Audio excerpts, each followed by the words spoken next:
Neçə dənə qız dünyaya gələndən sonra adam yol gözlürdük, oğlu ola. Amma mənlə qız oldu. Dadamla təsmim tutdu, məni o yerlərə apara ki, fəqət oğlanlar gedə bilərdi.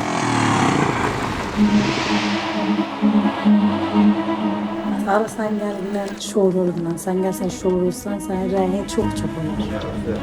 Olmaz, cür gelmez bizim. Ağsakkallarımız kadar canan kalkı derle təsmin deyirəm dolar. Deyərəm bilə, nereye gəbələ ya? Hala bak biz 5 nəfərik.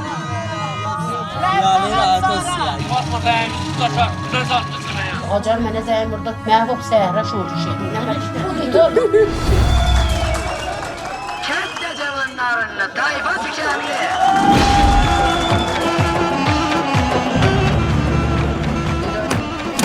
Sanki bizim köyde bir ata babadan vardı.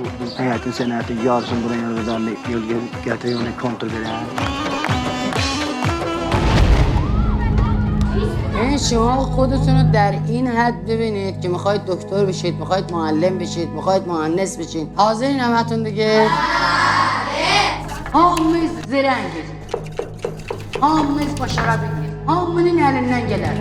Anlaşa buzu bağla, o.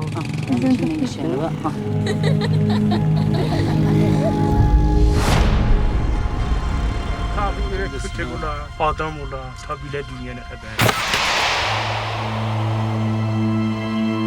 Çağırgışı götürək meydan çıxardıraq. Hər nə mənim xud olmaz ki. Bunlar çatanda mənə ağzına gələn deyirlər. Mən onu eləyə bilməm.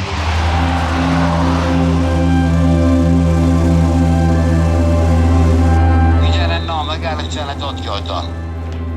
Yüksel Səmiyə əlindən şikayət edeyim. Bunlar mənim hüviyyətimi zirə sual aparır. O zat ki, döyləm, istirlər olam. Ola istirlər, mənə təğyir verirlər.